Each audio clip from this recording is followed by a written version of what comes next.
Okay, while we're waiting for Professor Mohan to come, I just wanted to have a show of hands.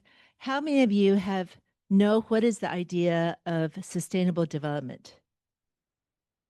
You know what it is? Okay, I'm going to have a show of hands.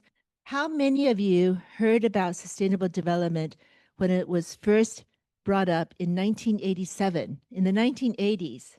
Many of you maybe was not even born. Okay, so how many actually heard of it in 1987 when it was first introduced to the world? No, maybe okay, one. How many of you heard of it in the 1990s, 1992, when it was actually formalized at the UN Rio in 1992? So in the early 1990s, when did you hear of the idea of sustainable development? Okay, we've got one. When did you actually hear the term sustainable development in the late 1990s, 1990s, 2000? When did you hear this term, sustainable development? All right. When did you actually hear about sustainable development in year 2000 to 2010? We're talking about 15 years ago. No? Okay, a few.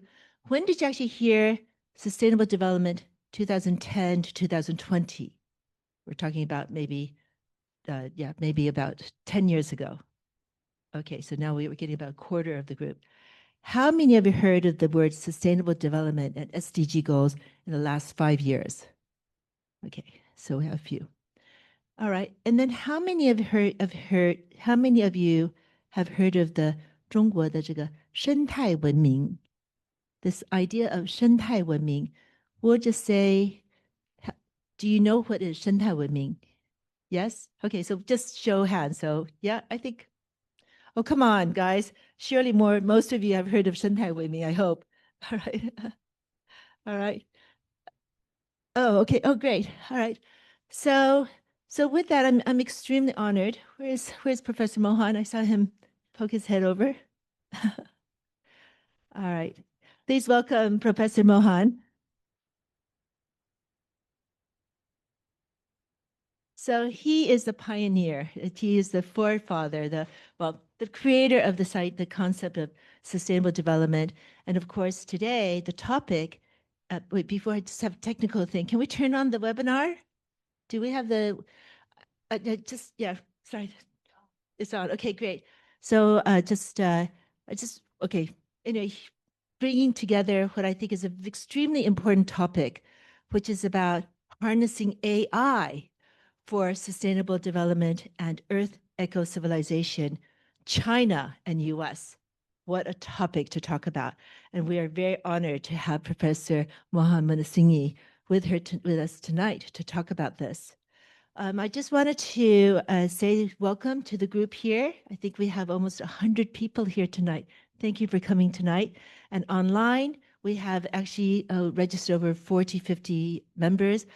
And some of them, I know they woke up at 4 in the morning. This is California time. It's a U.S. Europe time is not a very convenient time, but this is and so just take 30 seconds just to say I am April Sando-Hu. I am the chair of the Yale International Alliance. We are servicing the entire Yale community, Yale alumni community around the world, and our goal is to bridge all sectors of the world for a better world. And this series is called Human-Centered AI for the Global Citizen. And today the focus is about sustainable development.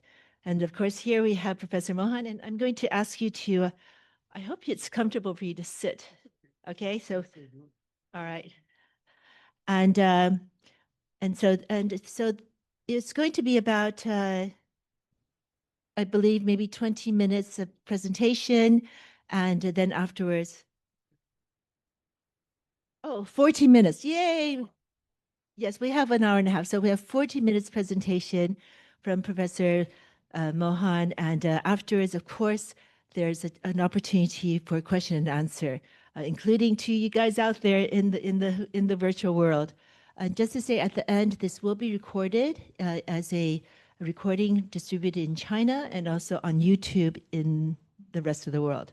Okay, so with that, I'm going to introduce Mohan. Oh, well, let me, again, myself, I am a Yalie. All right, let's have a show of hands. Who knows what bulldog Bow Wow is? Who went to Yale here? From the show of hands. Come on, you guys, Yaleys. Who are the Yaleys here? 1, 2, 3? No way. There's only 3 Yaleys here?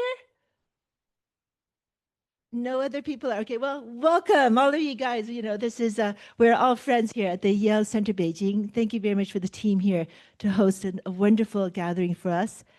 So I'm a Yalee. I went to Yale in the last century. I was an electrical engineer major, and even Professor Mohan, he was a teaching professor at Yale at the School of Forestry in the early 2000s. So, of course, thank you for coming to a Yale event. And I'm just going to quickly, okay, off the top of my head, I'll try to remember. So Professor Mohan is a Nobel laureate of the Nobel Peace Prize, and he had co-shared the Peace Prize with Al Gore, our former, not our, but the former U.S. Vice President Al Gore, and he was the Vice President of IPCC, which is the International Panel of Climate, Intergovernmental Panel for Climate Change. And he is right now, he is also a recipient of the Blue Planet Prize, very, very, arguably even more valuable than the Nobel laureate, an author of 120 books, written over 400 articles.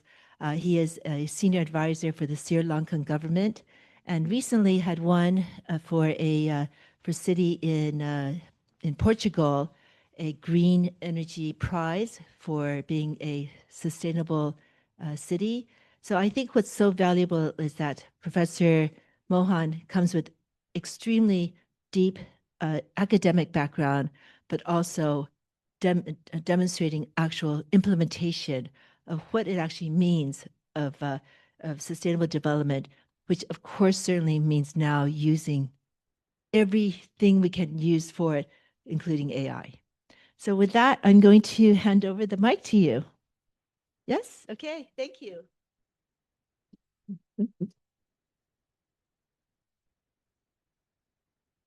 Thank you very much, April, for that very generous introduction.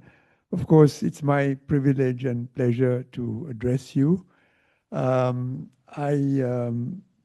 must say that I enjoyed the period I had at Yale, although it was short, as visiting professor.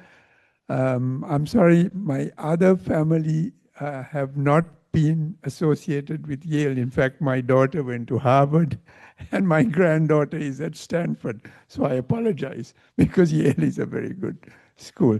Anyway, let me start with a few words in Chinese. Wo shi jungo de la pengyu, wu xinyan, okay?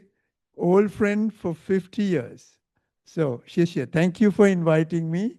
It's my privilege and pleasure. I believe we share one planet, so we must unite to save it and ourselves. Okay, so let's talk about this particular topic. And, okay, right. So I'll speak more about sustainable development first, because I saw the show of hands. We need to understand this concept a little better. So there are many issues that threaten human well-being. For example, we have poverty and inequality. There are like 2 billion people still who are poor. Resource shortages all the time in various parts of the world, energy, water, food, financial collapse, there are stock markets collapsing from time to time, so supply chains. Conflicts are going on. Weak leadership, we'll talk about that a little bit later. But last one, the climate change is the ultimate threat multiplier because it makes all the other problems worse. Now, these problems we'll see are synergistic in the sense that they make each other worse. But our responses as a human race, 8 billion people, very uncoordinated. So we must push leaders to take more decisive action. And I found that people at the middle level, leaders at the middle level, like mayors of cities, CEOs of companies, and so on, are a lot more responsive and effective. National leaders find it very hard to deliver. But those at the middle level are delivering, and we'll talk about that. So here are some of the problems, just to tell you: poverty and hunger. Almost 700 million people still hungry in the world. China is an exception. You raised 900 million people out of poverty in just 3 decades. Phenomenal, right?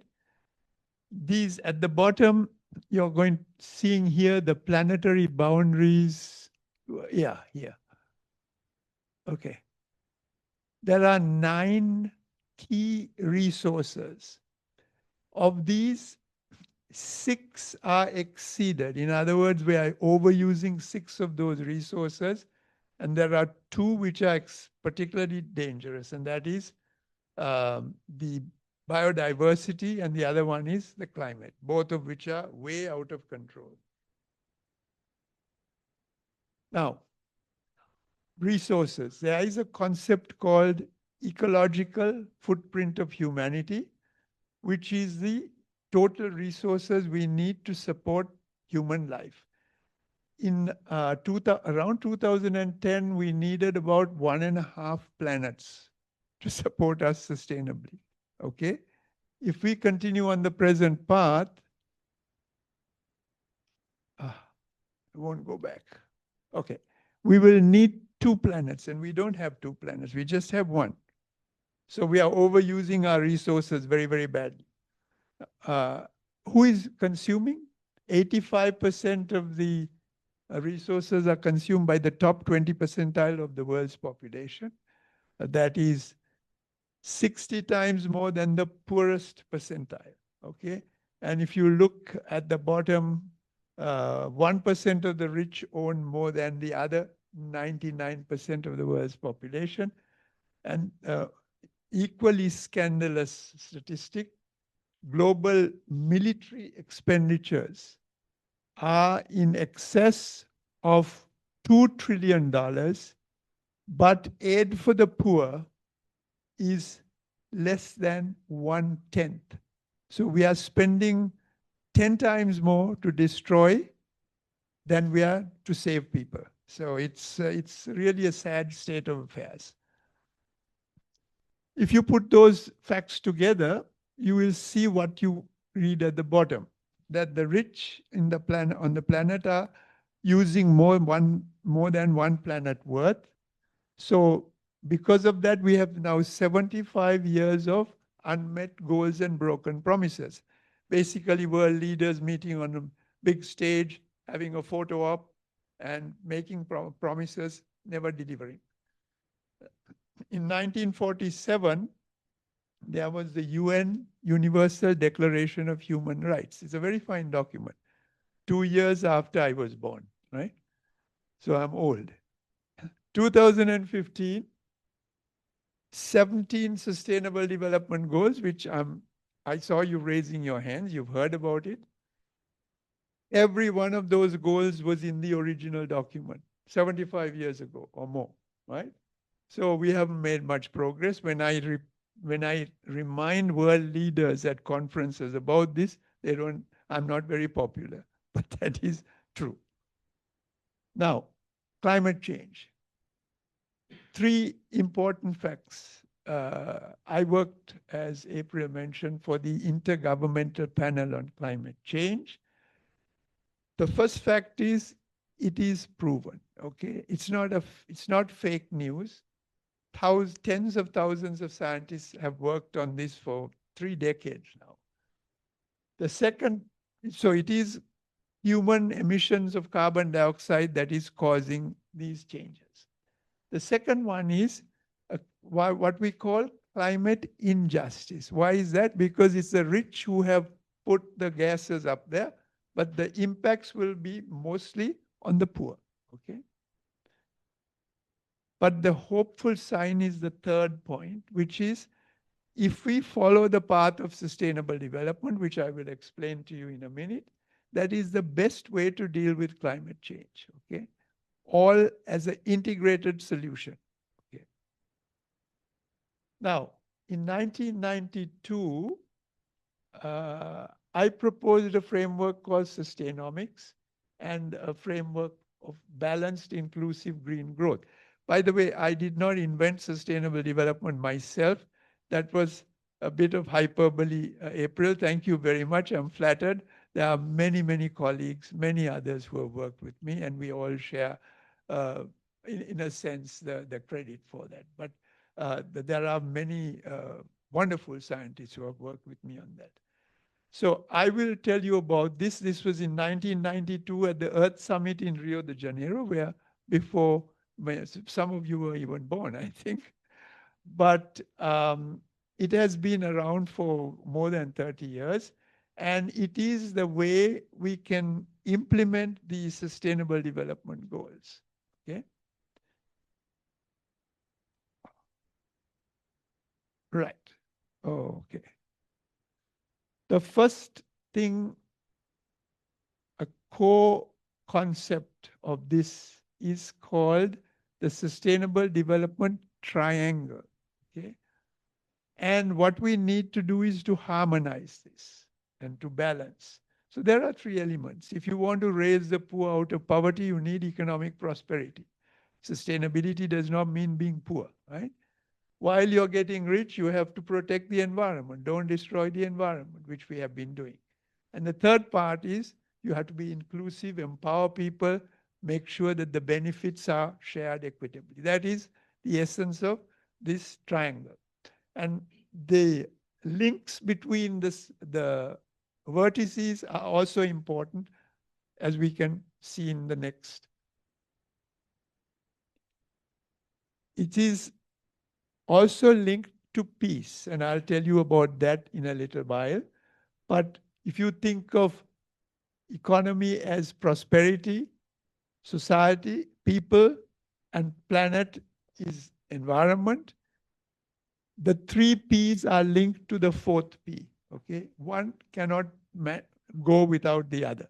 So this is extremely important to keep in mind. The other fact is the 17 Sustainable Development Goals, which I also helped to create, are really an unpacked version of the triangle. But in a sense, the triangle is easier to remember in our minds. We can't remember 17 goals, right? But the 17 goals are there. Here are the 17 goals. I mean, we don't have to go through all of them. They have poverty and energy and all of those things, hunger, health, and so on. A couple of things to remember here. I think it's a kind of a last chance for humanity, because this is the way we can come out of the deep problems we have. Because this is a very universal and complete approach. SDGs is not a cookie cutter approach. Each country will have their own priorities. So we choose, right? China has a different priority from the US or from Sri Lanka, where I come from. But I will also show you that China, what is known as the BRICS, which is Brazil, Russia, India, China, and South Africa, and the Global South are the countries that will lead the way. Okay, I'll show you that, and not necessarily the Western countries. There are three kinds of assets associated with the triangle. You have what is called built capital. This building, the roads, the bridges, all the other things you use, okay, to produce and so on. That is economic capital. Natural capital, air, land, and water, okay? We need that. And the third one is something called social capital, which is extremely important. And we'll talk about this a little bit. It is ignored and undervalued. It's the glue that binds society together. These are the culture, the values, and all the other things that make us a community, okay? So social capital is equally important to the other two types. Just to give you an example, in 2004, again a long time ago, there was a famous tsunami, which was the most destructive act of nature in recent human history. We compared two in Sri Lanka, 35,000 people died. So 1 in 500 people died. Can you imagine? Every family was affected, right? The per capita income was only $1,000, so relatively poor country. Everybody said this country will collapse. Okay, they can, but we survived, and I was there. Uh, it's social capital that helped us because the government was totally paralyzed, right? For months, for 2, 3 months. Just ordinary people who went out on the beaches. There were dead bodies all over. They collected them. They helped the poor, the people who were homeless, whose homes had been washed away. It was just a coming together of people, which was remarkable. And that is because there was social capital. Now, immediately after, in 2005, there was a hurricane in the United States called Hurricane Katrina. If you read the, the story on that, what happened is in this rich society where, almost 2,000 people died, which is a tragedy, but it's a very small part of the population. But that city fell apart. There was rape, looting, all of this. They had to bring in the National Guard to restore order. So the social capital just wasn't there. What this means is that social capital does not belong to the rich or the poor. It just happens in a country or not. Okay. So it's a very important aspect, and we should never lose it through conflict and fighting. Okay, the second core concept is also extremely important. It's for you and I. If you think of sustainable development as a mountain peak which is covered with clouds, you have to climb the mountain, which is basically we can't see the top, but we are very patient. We take one step at a time, and eventually we reach the peak, right? So what it means is you should be empowered. You don't say, okay, this is a big thing. My prime minister, my president, somebody will tell us what to do. No, you can do it, right? One step at a time. When you leave this room, you switch off the light. You can turn off a tap. You can plant a tree. Maybe you can eat less meat. Many things you can do. And you can do it not only at the individual level, you can do it within your company, within your community, within your campus, any one of those things. Here in the corporate sector, you have a special name for it, corporate social responsibility, or also ESG, and so on, various names. But some companies are serious, other companies are doing what we call the greenwash, okay, where it's kind of faking it. But I believe that business is very importantly part of the solution, okay? It's not necessarily only part of the problem. Third core concept is in our own minds, okay? We have to replace, in particular, unsustainable values and unethical values. This is where I'll talk a little bit more about that. We have to think in terms of multiple disciplines. It's not a question of medicine or law or engineering or whatever. It's all of the above. We have to apply all of those with transdisciplinary skills, right? We have to think in terms of global scales, not just our neighborhood. We have to think in terms of years, decades, sometimes centuries, not just tomorrow. And we have to work with many stakeholders. We'll talk about that also, not just ourselves. So the first thing, of course, is the unsustainable values, which is very important, especially among the youth. We'll see in a minute. Part of the problem is that we have an unsustainable triangle at the present time. The world is, in my view, and sorry, I sound like a preacher, we are running on values like greed, selfishness. If you remember that famous movie where a man called Gecko said, greed is good, right? So corruption, violence, these are the values that are more dominant, right? So what has happened? That has led to, that has led to a model of economic maldevelopment. It's not development, it's maldevelopment. Why? Because everything is based on debt. There is extremes of overconsumption by the rich, and there's shattering poverty at the other end. Just imagine, you see, our grandparents, we are fortunate, they saved a lot, okay? They planted trees, they did so many things, and we benefited from it. But in our generation, we have learned something else. We have learned that it is easier to borrow than to save. So we are borrowing, credit card, this, that, and the other.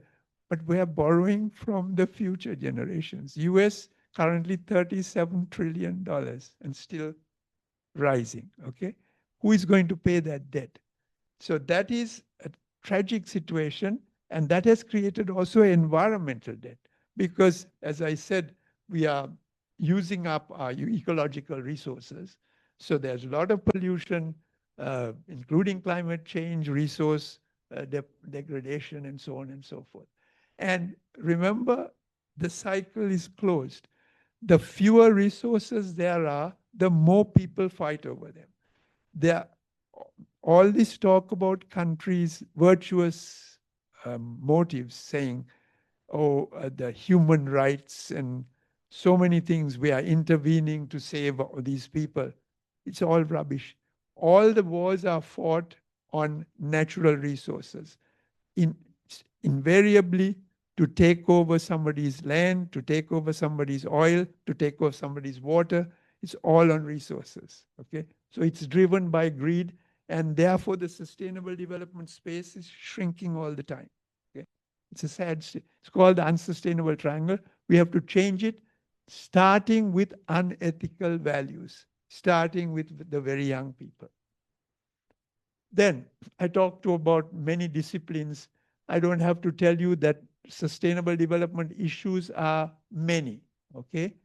The disciplines all the way from philosophy to law, economics, medicine, engineering, natural science. All of those disciplines are needed. Okay? This is not an easy ask. When I did my PhD, a very long time ago, my supervisor said, at the end of the day, you have to show us that you are at the cutting edge of this topic. Okay, it was a topic in physics. Then I will give you your PhD.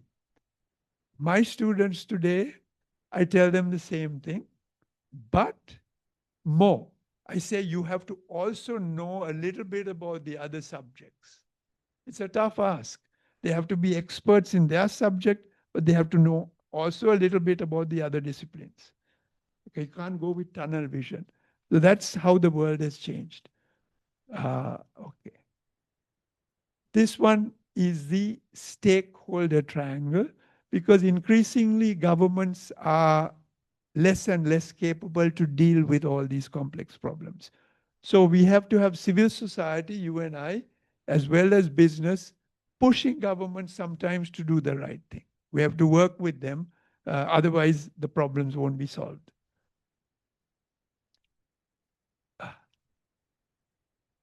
Jumping two at a time. Right. Fourth one is very simple. It simply says implement, implement, implement, because I have also proposed many theories which are lying on the shelf, okay, gathering dust. So it's very important to implement and do things and be very active. Just learning from history, there have been many, many civilizations which have lasted millennia, thousands of years. The Han civilization, Chinese, the ones in India, Mesopotamia, Roman Empire, and so on. Why did they decline? There were two main reasons. One is overconsumption of resources, okay? They became so rich and so big that they had overconsumed, mainly agricultural resources. So they were separating from the planet, which we are doing now, right? The second one is socio-economic division, because inequalities, the rulers became very rich and there were huge number of poor people, which caused revolutions.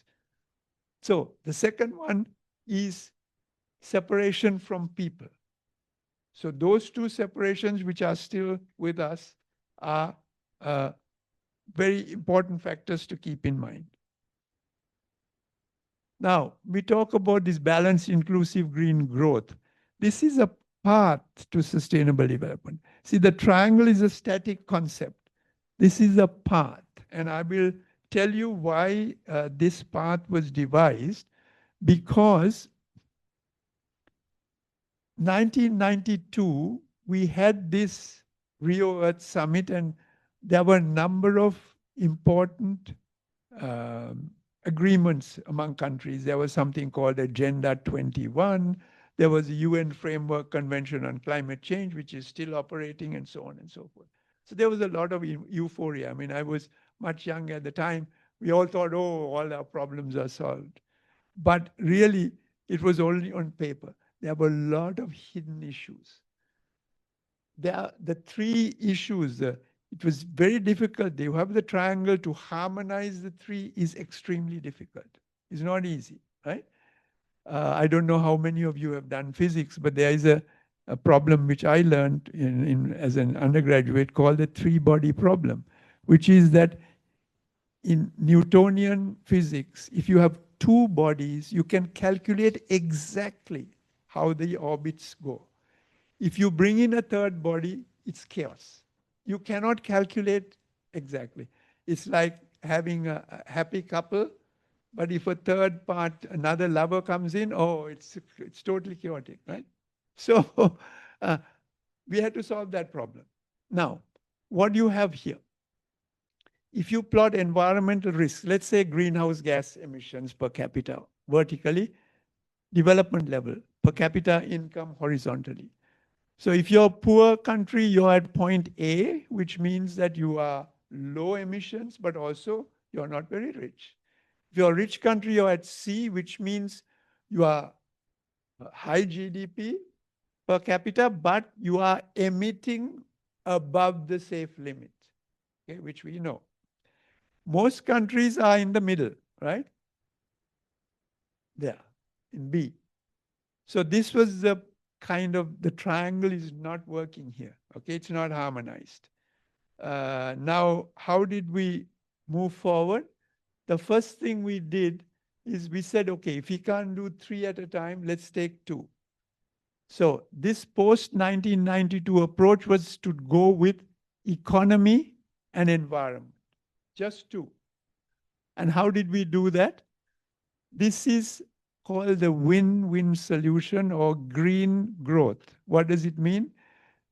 If you find a way to reduce resource consumption, let's say energy conservation or something like this, then what happens? Less emissions, so you have, it's better for the environment, but also higher profits because you don't have to spend so much on energy. So your profits go up. That's a win-win solution. That is called green growth, okay? And now, but the important thing to remember is that there are two different paths involved. From the top, the rich countries that are up here, they have to come down. And we have the technologies to do that. They do not have to give up a comfortable lifestyle. So being sustainable does not mean being poor. For the countries in the middle, it's a very different path. They don't follow the wasteful path of the rich over the last 200 years. They find something called the green growth tunnel, again using modern technologies, and AI and digital technology is part of that.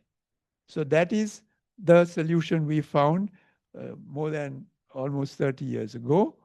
And then the third part of the solution is this, that we bring in social. So we find pro-poor inclusive paths so that the three sides of the triangle, the three elements are complete. And we did that. That was the BIGG model, okay, which harmonizes the full triangle. Now let's talk about some examples. You see, if you look at food consumption and food security, in the affluent, in Western countries, there's a lot of food waste. In the US, at some time ago, maybe 10 years ago, 50% of the food that came into the house was thrown away. Now I think it's a little bit better because people are more hard up, but there's a lot of food waste. So these are the people at the top. This is the European family. I mean, they can do with less packaging and less waste, lot, still maintain the same life. We are not asking them to be hungry. So that is what coming down from the top, you can see, right? Food for a week for the poor family in the Sahel region. That is an entirely different story. You can't go to a starving person and say, by the way, there's not enough food, you have to tighten your belt. No, you allow them to increase their consumption, but on the tunnel, okay? Not to go up the wasteful path. So that's a different part of the curve. It's different strokes for different folks, so to speak. And there are so many things. I mean, I created an organization called Sustainomics, which is Facebook and all this kind of thing. This was in 2012, which was 20 years after the 1992 summit.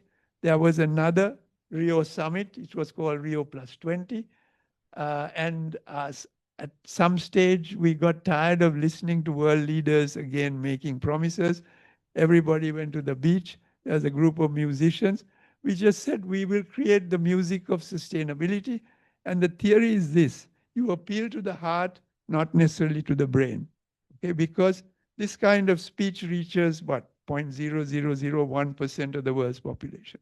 But if you go to a musical, a rave or something like this, there are millions of people. So through this process, we are trying to reach, take the message of sustainability using social media and so on. And of course, now with the producers and industry, I go and talk to CEOs, boards of multinationals. These are some of the biggest, these are these super multinationals. BASF is for chemicals, supermarkets, oil and gas, plantations, biotech, mining, even two companies in China. You can see Huawei and J Solar. So what is the three key points? One is all of these leaders of these companies agreed that sustainability and so on, and something called triple bottom line is the wave of the future, okay? Resource efficiency, they love. I told you it's win-win for them. Okay, you save on resources, you increase your profits. Great way to start. But we agreed ethical values. And this is why I work in China with PRME, which is the UN organization, which is trying to introduce ethical values into business schools. There's a whole group of business schools in China. And it's very hard, but I think you have to start with children, okay? But it's worth if you can get there. That's the long term. Just a very quick example. What are the methods? I mean, these all sound very fancy, but I'll tell you that we actually do it. I give this kind of advice. Now, in Sri Lanka, we are famous for our tea, right? So I gave some advice to the tea industry. That is, we did something called life cycle analysis. Some of you may know this. We analyze a product from the start to the end. Now, for tea, it is raw material production is planting the tea, all that. Then you have manufacturing, that there's a factory, and then you have transportation, then you have retail, you put it in a shop, then the consumer buys it, and then you have the disposal, right? Now, in this chain, if you analyze the data, you can see this is analysis just for carbon dioxide, just for one emit. Where is the most emissions happening? And you can see it's in the retail. The reason is why? Because of the packaging. A little tea bag has a lot of cellophane and all to make it pretty. And that is a huge user of carbon. So we told the producers, and a lot of tea producers now have much less packaging. So this is called hotspot analysis. And it's win-win because they are reducing their energy use, they are reducing their emissions, and they are reducing their costs at the same time. Okay, that's a win-win outcome. Doing a very basic analysis. There are computer programs and so on that do it, and some of my staff are very, very adept at this kind of analysis. Now, just a slightly different one. This is orange juice that is produced in Brazil and taken to UK in huge container ships. There, the hotspot, the most amount of emissions is in the transport because you have to take it across the sea. So by improving the efficiency of transport, you can reduce the carbon footprint of the orange juice that is drunk in England. Okay, and here's the third part. Just milk. I'll show you this. In the UK, when we did an analysis of farms, 76% of emissions happen in the farm. So you have to educate the farmers first. If you tell them don't do this, you do that, you can bring down the emissions. So these are all win-win solutions. And eventually you have sustainable consumers and you have sustainable producers. The problem here is, of course, many consumers come to me and say, where are the products that are sustainable? Everything I see is very wasteful. Advertising, they tell you buy a bigger toothpaste tube, not a small one. It's just producers are telling me something different. They're saying, where are the consumers? I have made a sustainable product, nobody's buying it. So you have to create a cycle. And eventually, this cycle will spread through society and you get a sustainable society. Everybody has to work at it. Now, I've noticed that for traditional markets like organic markets and all that, old people like me go for that with a reusable bag. Youth going for online markets. So you have to have online products that are sustainable. And you have to have proper labeling, eco-labeling and so on. But this is also a way to move forward. Now, AI, digital technology. Like any other revolutionary technology, it has gains as well as risks. I mean, these slides, I'll make them available to you so that you can look at it in greater detail because I'm running through it because of the time constraint. First, economic gains very clear. You have more productivity, more growth, more variety of goods and services, and so on. Okay, but there is a widening gap between rich and poor. Okay, there is it's called the digital divide. Of course, the rich people and their kids have more access to these. Greater risk of macroeconomic instability. A lot of the problems with international markets is that they are controlled now by AIs and other things. The moment the market hits a certain point, the AI triggers and trillions of dollars are pulled out of the stock market overnight. It's not like the old days where you had traders doing this. It's done instantaneously. So this is very destabilizing. And nobody knows how to manage this.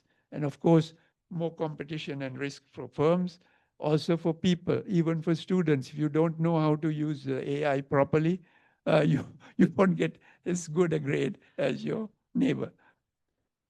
Environmental gains, more efficient production. Of course, you save on resources. Okay, look at digital technology and transport. Instead of coming all the way here to China, which I love doing, I could have given you this lecture from my home in Sri Lanka, which is much warmer, by the way. But I am happy to be here anyway. But it's resource saving, right? Digital technology. Improved technology for pollution management, certainly. And AI improves all of that. Environmental risks, okay. This is an old problem that every time you have an improvement in efficiency, consumption goes up at the same time. So there is no reduction in resource use because it's more efficient, more people start buying and using it.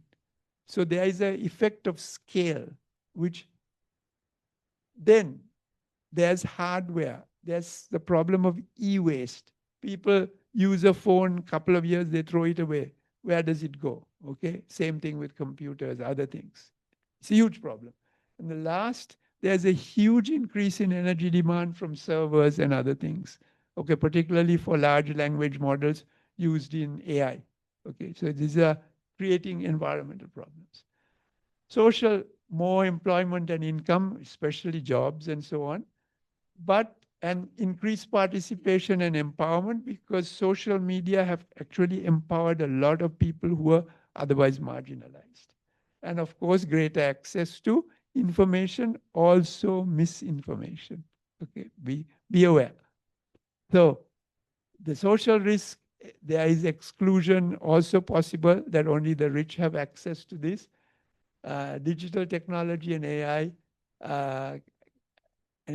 can be used for destructive purposes. Okay, AI now is increasingly used for weapons platforms and other things, which is unforeseen before, was unforeseen. And it also is not too good for indigenous knowledge, because what is happening is what was before with uh, traditional communities, that knowledge is getting lost because it's not codified, it is not stored on computers. That is a sad thing. We must, even languages are disappearing. Right. Now, this is also application of AI and digital technology. The best way to go now is in cities, okay? Because the world urban population is growing very fast. There is increasing damage, economic, social, and environmental. There's a whole list of things there. I won't go through that. So there is an advantage to focus on cities. Cities are easier to manage than countries, right? So why? Because the mayors and CEOs, they are closer to their people rather than a president or prime minister. So they can promise, they can deliver, right, if they are good. They concentrate people and pollution in smaller areas, so change can happen faster, good change. And returns are very visible.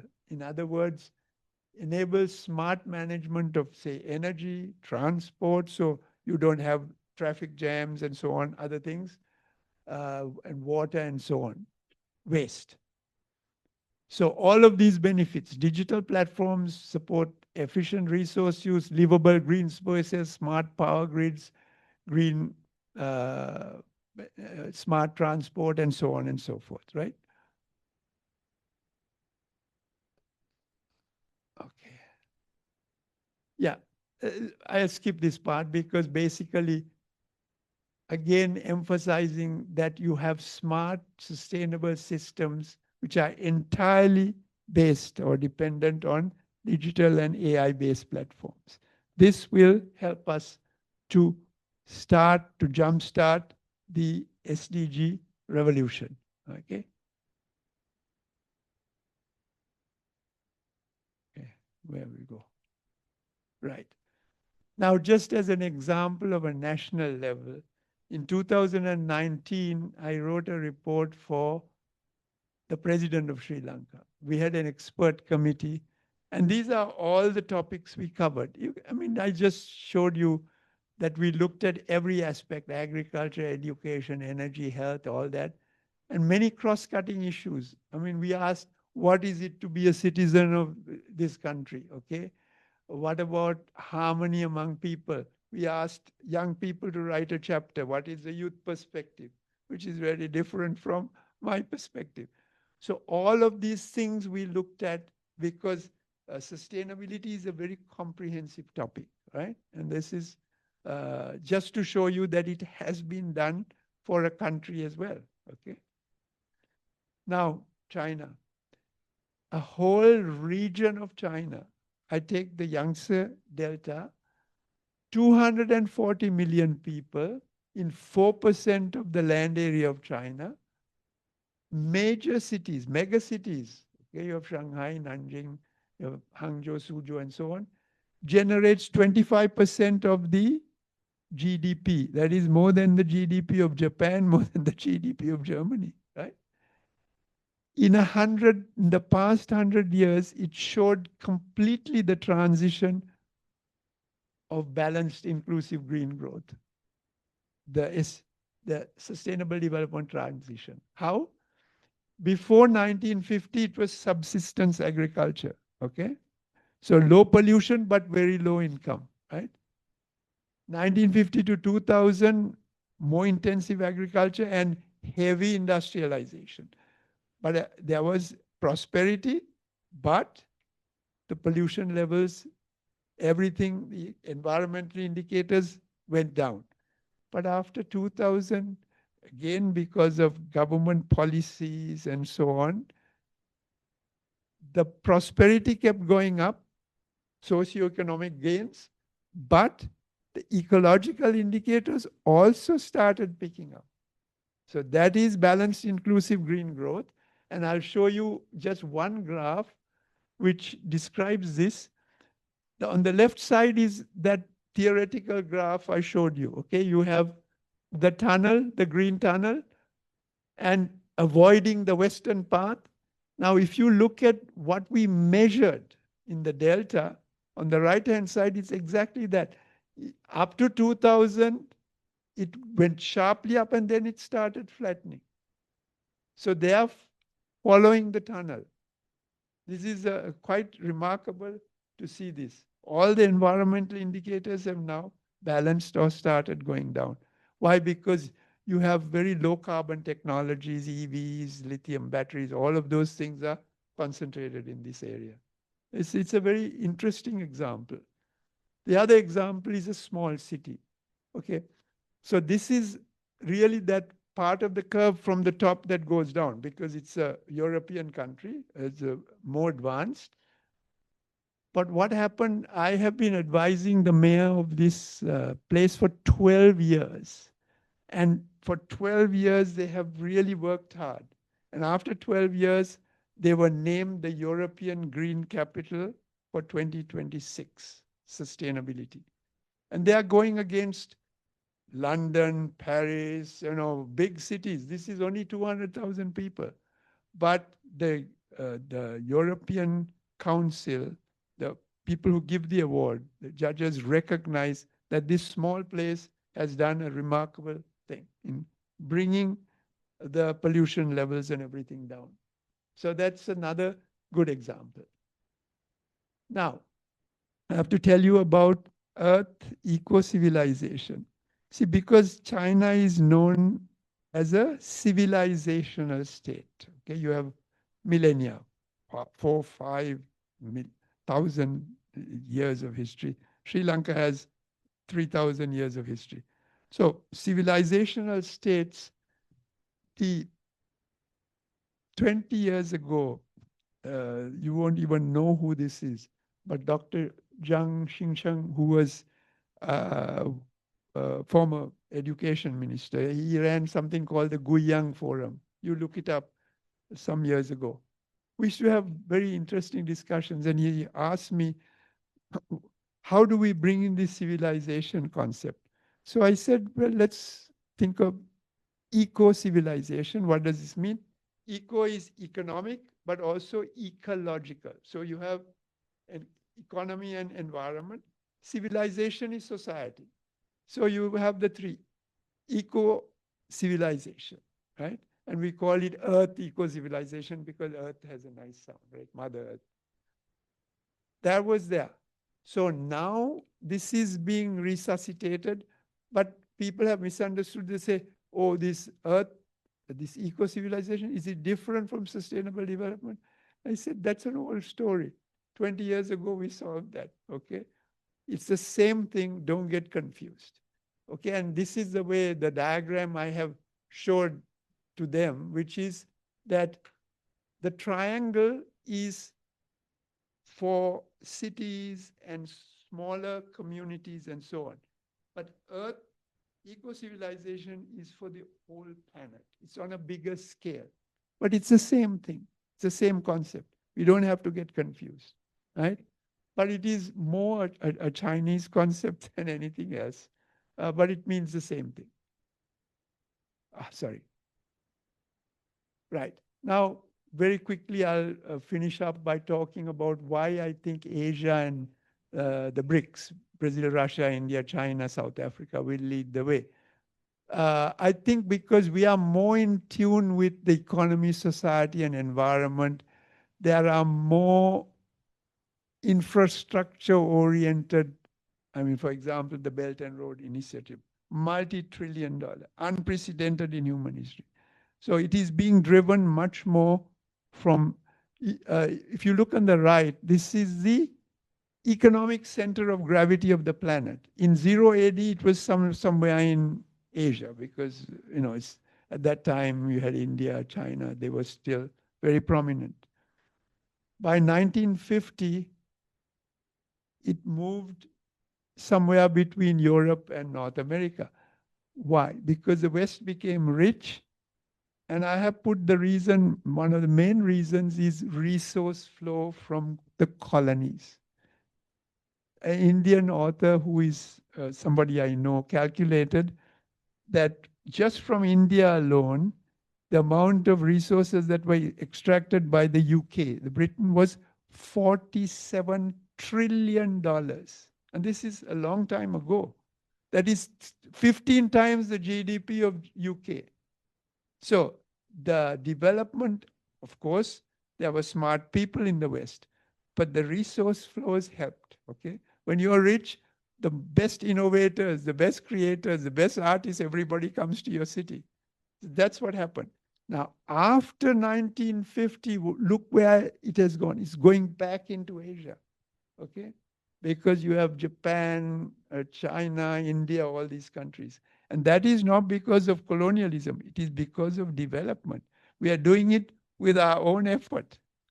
It's very important to keep in mind. This is a very important lesson. And I'll show you one more visual which kind of cements this. Sorry, oops. Yeah. This is from the SCO summit. Okay, this is a great optic. This is Asia in practice, okay? 3 leaders, and they are working in cooperation.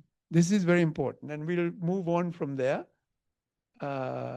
You see that China already in purchasing power parity terms, which is special measurement, the GDP of China exceeds the US.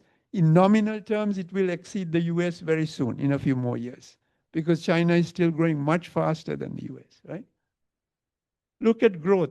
2023, 70% of global growth came from this region. India and China, more than 50% of global growth, not from the Western countries, right? Trading. In the year 2000, if you looked at US, it was the biggest trading partner of all the blue countries at the top, almost the entire world. By 2020, the biggest trading partner of most countries, red, Jungo. Okay? You can see. So it's changing. And the trade balance also, always now favoring China more than the US, right? Right. Here's the underlying reason. You look at STEM graduates, science, technology, engineering, mathematics, okay? China has millions every year. So is India. US, 500,000. It's quite big, but not as big as China and India. So that is one of the reasons why they cannot catch up, okay? Okay, let's see.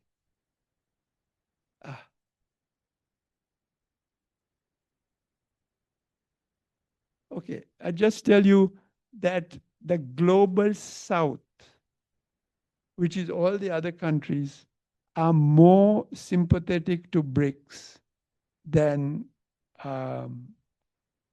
they are to the West at the moment. Okay, which, if you look at, these are UN votes. In all of these, 95%, 85% of the world's population, all the votes have gone usually not with the West. Okay, so the global South has, because they want peaceful trade and prosperity, they want sustainable development because they have a lot of poor people. They're not interested in wars. They're not interested in punitive economic sanctions or any other things, right? And therefore, I think there is poor leadership by the West, and particularly because NATO is viewed as a military bloc, which is very intrusive, right? If you look all the way from, I mean, I've named Korea, Vietnam, Afghanistan, Iraq, name it. None of them, China or any of those countries have been in. It's always the West. And I mean, I speak from the global South, okay? And I'm telling you that this is 85% of the global population. That is the bottom block. US and Europe, for up to in the 20th century, they, especially after the Second World War, they led the world, okay? And the leaders basically were very almost arrogant. I mean, Obama said US is exceptional country. We can do whatever we want, right? Borrell, EU chief diplomat, said something very undiplomatic. He said, Europe is a garden, the rest of the world is a jungle. Sorry, we are not animals. Yeah, we are building a better garden. That's what I would tell him. Boris Johnson. So this is the state of affairs. Now it's changing. Why? As I said, the economic power of BRICS Plus is more than the G7, right?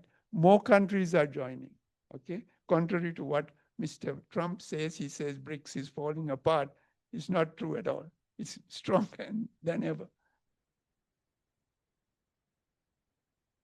This is called the multipolar world, okay, in which you have BRICS and the global South. We are interested in a peaceful trade, and ASEAN is joining, and all of these groups are joining, okay, for trade.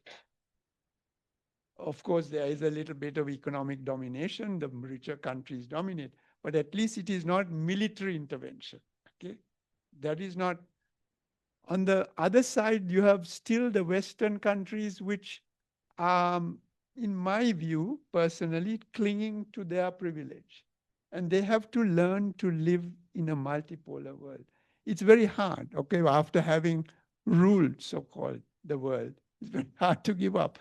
But they have to learn, because otherwise we will face nuclear World War III. And we don't want that. We want everybody to survive. We want the young people to survive and to have many more generations. So that peace bridge that I have shown at the bottom is very important.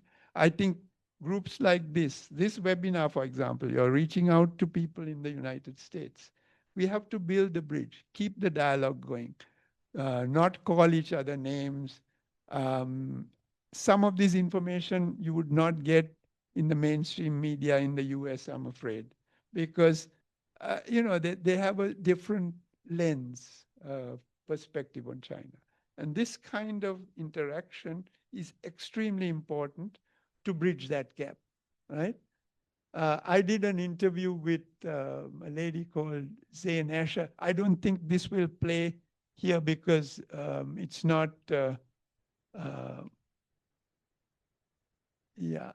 okay. Zain Asher is this, sorry, let me just, okay. She is the anchor of CNN International. She interviewed me in Miami, and I told her exactly what I told you.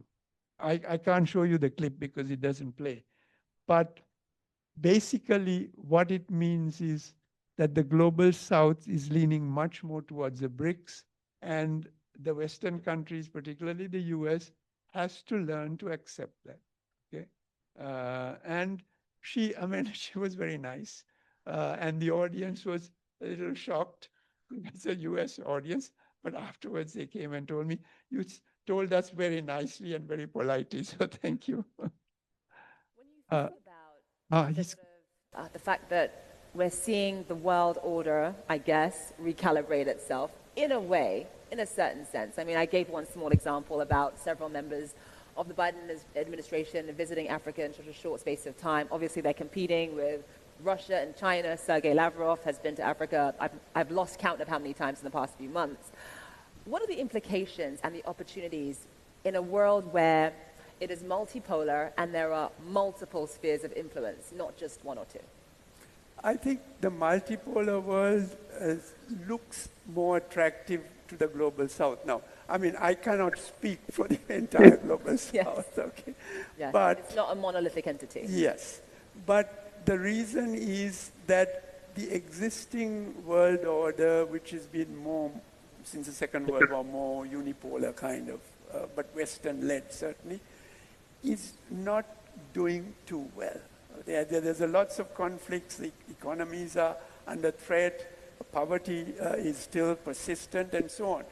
The multipolar world, particularly the emergence of the BRICS countries, gives the global south more hope. And that's why countries of the global south want to join this. This is more on trade, cultural exchange, peaceful economic ties, and so on. I think they are a little tired of 500 or more years of colonial interventions, and these memories are still there in the countries of the global south. And other sort of aggressive interventions, and they want a more balanced world order. Now, there are a lot of opportunities with digital technologies and other new methods, which both have a risk, but also have great promise, and will allow the global south to have a level playing field. They will be equal and respected, have their dignity and self-respect restored. Just a quick thing. There are two major human extinction risks. One is nuclear World War III, the other one is climate change. Now, on the left side, you see global military expenditures. Who is the biggest spender? I wonder. On the right-hand side, you have climate action. Who is spending most on global clean energy? Sorry, China, by far. Okay, so this is just a quick example of that. There is a trend towards de-dollarization, and partly because the US has weaponized the dollar. By trying to exclude countries from the dollar system, they are encouraging them to use their own currencies. Okay, so this is a kind of shooting yourself, not necessarily in the foot, but maybe in the head. Okay, and Belt and Road Initiative. Sri Lanka is part of it. You can see the blue line is called the Maritime Silk Route. And Sri Lanka has 2 ports. It's part of the Chinese, the Belt and Road Initiative. Right. And sorry. Now, I just go to climate change and tell you why it is important to take climate change together with all the other problems we have, right? I told you this before. We'll skip this because we're running out of time. And this is an important point. If you look at the whole economy like this, and climate change at the end, this is what most decision makers see, right? They don't quite see how this is related. But in Sri Lanka, for example, one way I got the ear of the decision maker was with, I went to the Minister of Agriculture and I said, do you know that because of climate change, in 25 years, the rice harvest will go down by 40%. And then his eyes opened. He said, then we must take care of climate change. So this is the whole point. Climate action is one of 17 sustainable development goals, but it must be integrated with everything else in order to succeed. And that is the most important lesson from the IPCC The other one is climate justice, basically, which I will tell you that I still feel strongly that it is the rich countries who have to make the most effort on mitigation, which is reducing emissions. The poor countries have to focus much more on adaptation because their poor people are going to suffer much, much more, especially in Africa. Okay? And we have introduced legislation into the UN Framework Convention on Climate Change, the last 3 meetings where we have introduced the something called the Loss and Damage Fund, where poor countries who are suffering from climate change can go to the fund and take money out. Because this is called the polluter pays principle, that if the rich countries have polluted, they must put money into the fund. The poor countries who are suffering can withdraw money from the fund. Only very little is put in there at the moment because rich countries are a bit stingy, but the principle is established. Polluter pays, right? Okay, just a very quick number calculation. If we assume that every person on the planet has an equal right to emit, right? Then from 1850, if you do a calculation of emissions, you will see that the Western countries have emitted much more, the developing countries much less, and actually China also less, because China has become a big emitter only very, very recently. Now, I did a quick calculation and said, how much of excess has the West emitted compared to the poor countries? And the value of that is $40 to $45 trillion worth of emissions that the West owes us as a debt because they have emitted more than their share and we have emitted less. So that is called the climate debt. Now, every year you hear that all these countries are going bankrupt because they are poor and so on, because they owe money to the banks. How much is owed? Only $10 trillion. So if the rich countries pay the poor countries the environmental debt, we can easily repay the financial debt to the banks. The environmental debt that is owed to us just for climate is worth 4 times what we owe the bankers in the West. So this is part of climate injustice, okay? These are all forgotten. But these numbers I have, and this is an interview which I'll skip, and we'll skip that. And we have to watch out for potential surprises, okay? In spite of all this theorizing, there is going to be social unrest, conflicts, climate change is coming. We have environmental crises. Did you imagine that COVID would happen before it, 1 year before? No, nobody even thought about it, right? But these are around the corner. We really don't know. Economic crises and, of course, technological disruption due to AI, robotics, and all these things. And I have campaigned for peace and nuclear disarmament for more than 60 years, since I was an undergraduate. Nuclear World War III is the most harmful thing that can happen, and we are closer to it than ever before, okay? You won't believe it if you're reading the mainstream media, but I am in touch with a lot of top scientists. It's very, very close, okay? Because some of the leaders in the world are totally insane, okay? I think. But I think together we can take steps towards sustainability by acting responsibly ourselves and putting pressure on our leaders to be more sane, to have dialogue before they go to war, right? And finally, my personal advice, to harmonize yourself before you try to harmonize the earth.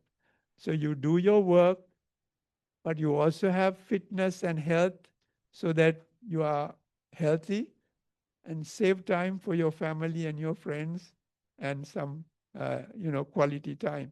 That makes a sustainable person, in my view. So my optimistic final message, we have many bad problems, but we have the solutions. It's just that the leaders are lazy. They just don't do it. We need to reform governance systems, and we have to mobilize particularly business and civil society to push governments to do the right thing. I think together we can build the 21st century eco-civilization if in this multipolar world. This is an ancient saying from Sri Lanka. May the rains come in time, which is environment. May the harvest be bountiful, the economy. May the people be happy and contented. May the king be righteous. So in ancient times, this is written in an old language called Pali. In ancient times, they knew about the triangle. That's the triangle right there. We're just trying to rediscover it today. Or if you want to know more, please contact me. I'm always open, and you can get the information from April and her team. Thank you very much. See you.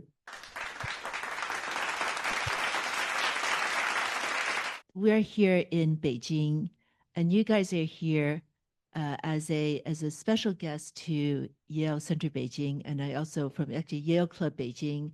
Helen Sun is the president of Yale Club Beijing. She's not able to be here, but together we are creating this platform.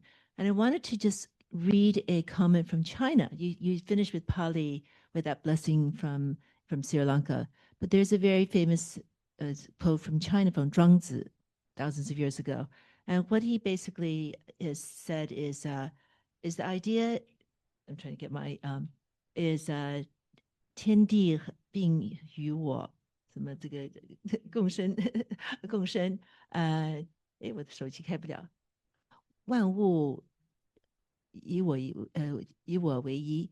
So the idea is actually, and I actually want to translate literally because it's been poetic wise, but it actually literally says the sky and the dirt and me are born together, and which makes all of us, everything around us, one. And this concept really ties to the earth, to the ground. And we guys are all on earth, this earth. So I love your term, earth eco-civilization. My question to you is, how do you think how can we use the earth and, to tie together and bring some sense to the world? How can we change? We are all humans. We are all earth, on earth. What is your advice for us to become closer rather than further apart? Actually, practically speaking, I go back to the city concept because we have to focus on smaller communities. You cannot green a whole country suddenly. Maybe China, a huge region like Yangtze, but it took 100 years. And it took me 12 years or more for in one city.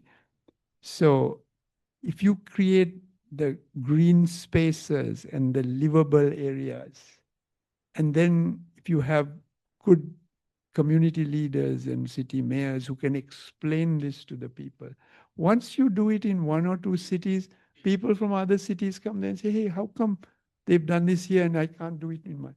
So we have to spread that culture.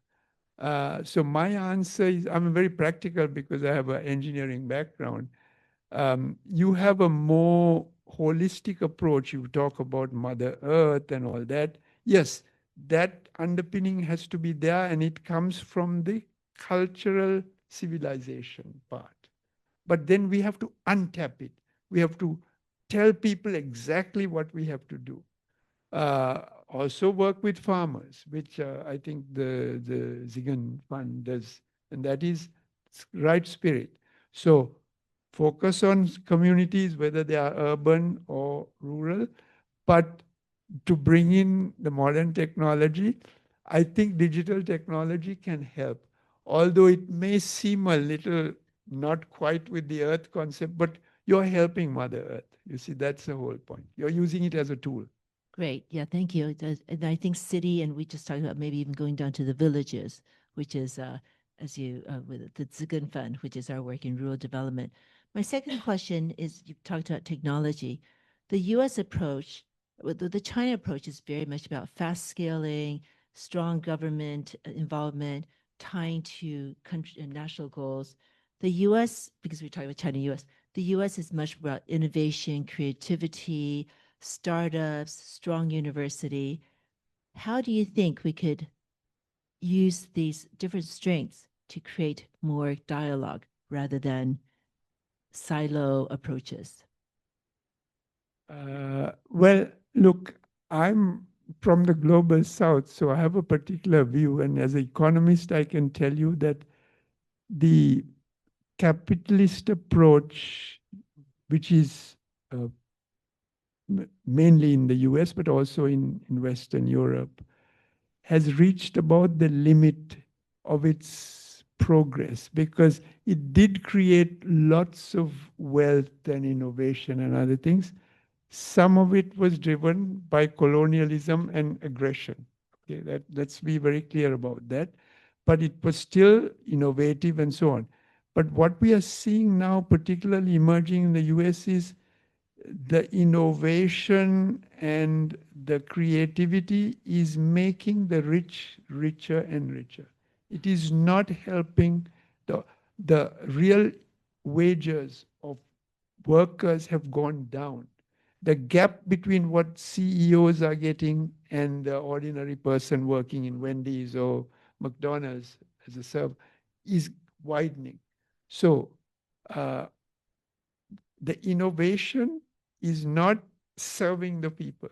And that is one of the danger signs I said about the decline of civilization, that we must be very careful.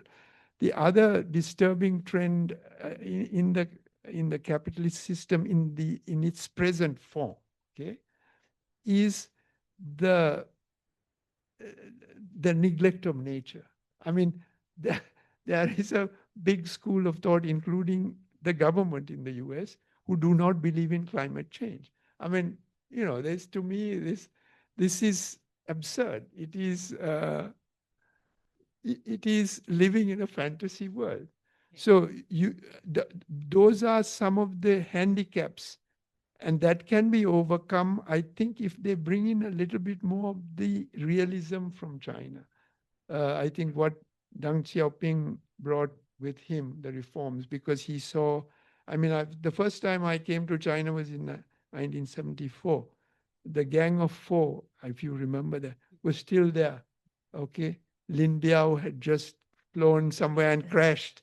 It's all in my mind. I mean, so I have seen the development of China. You have also gone through transitions. US can do that too. Okay, but I mean, I'm still waiting for it to happen, but it's not. So we need that blend. Yeah, so on that, I want my final question from me is I'm delighted to hear from the audience that they're probably half are men and half are women. And there's Siri, who's your wife. What do you think is the role of women in this transition? And what is your advice for women to take on what I believe the need for a stronger voice in decision making? What is your comment on that? I would say, I mean, women are half the human race, or even more. The second point I often make to my wife is longevity-wise. Women live longer than men. So you must be more resilient. So you must be take more of a leadership role, closer to the earth. I don't want to put down the women in a gender sense, but you know, they are more family oriented. They are closer to, you know, the children and whatever and so on. So it's more a uniting force. And I think they are less likely to be aggressive and go for wars and so on. So they have to have a much bigger voice. And let me tell you, the first woman leader in the world was from Sri Lanka. It's Madam Sirimavo Bandaranayake, many, many years ago.